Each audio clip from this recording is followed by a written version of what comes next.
Hello, this is T. West, and welcome to AfroSynergy. Congressman Dennis Kucinich here. I just got off the phone with a very well-known talk show host from Cleveland, Mike Trivisano, who told me about calls that he's been getting from people who are concerned about the fact that there's a Al-Qaeda flag flying over the courthouse in Benghazi in Libya, put there by the same group that we helped to oust the Gaddafi regime. What is going on in America?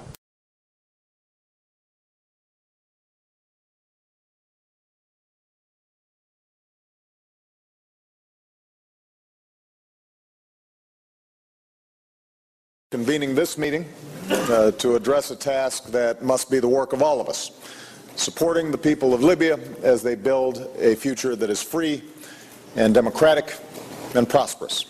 And I want to thank President Jalil for his remarks and for all that he and Prime Minister Jibril have done to help Libya reach this moment.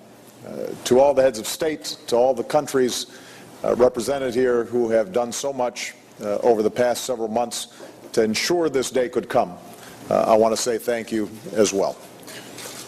Today, the Libyan people are writing a new chapter in the life of their nation. After 4 decades of darkness, they can walk the streets free from a tyrant. They are making their voices heard in new newspapers and on radio and television, in public squares, and on personal blogs. They're launching political parties and civil groups to shape their own destiny and secure their universal rights. And here at the United Nations, the new flag of a free Libya now flies among the community of nations. The United Nations, the new flag of a free Libya now flies among the community of nations.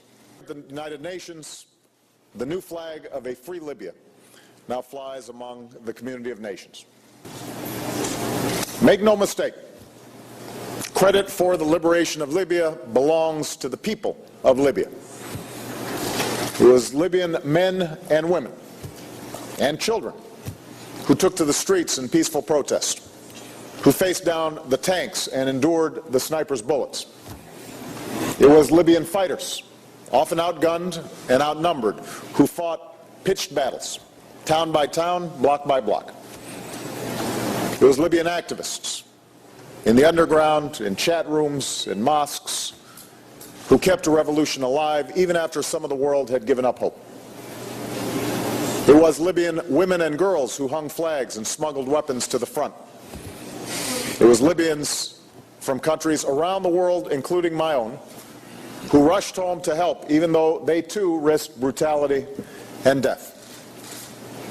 It was Libyan blood that was spilled, and Libya's sons and daughters who gave their lives. And on that August day, after all that sacrifice, after 42 long years, it was Libyans who pushed their dictator from power. At the same time, Libya is a lesson in what the international community can achieve when we stand together as one.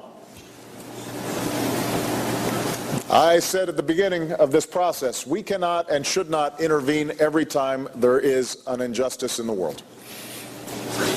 Yet it's also true that there are times where the world could have and should have summoned the will to prevent the killing of innocents on a horrific scale. And we are forever haunted by the atrocities that we did not prevent and the lives that we did not save. But this time was different. This time we, through the United Nations, found the courage and the collective will to act. When the old regime unleashed a campaign of terror, threatening to roll back the democratic tide sweeping the region, we acted as United Nations, and we acted swiftly. Broadening sanctions, imposing an arms embargo.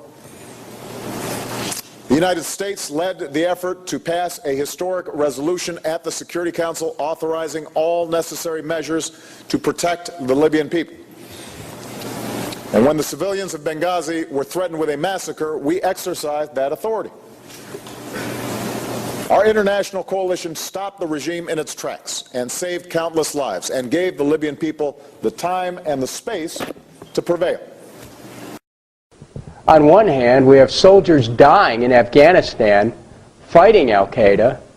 On the other hand, we just helped a group of people take over Libya, and the al-Qaeda flag is flying over their capital city headquarters. What are we doing? It's time for America to get its story and its priorities straight about what we stand for as a nation. It's time to get out of all these wars and all of these conflicts where we think we can play both sides against the middle, and it usually ends up with U.S. soldiers getting killed. It's time for us to bring our troops home and take care of things here at home. As we approach Veterans Day 2011, we should really honor those who serve by having a foreign policy that is straight, that speaks directly to the concerns of the American people, that is mindful of the fact that we can't tell the whole world what to do, and we have an obligation to get our own house in order here at home and put people back to work. The United Nations, the new flag of a free Libya now flies among the community of nations.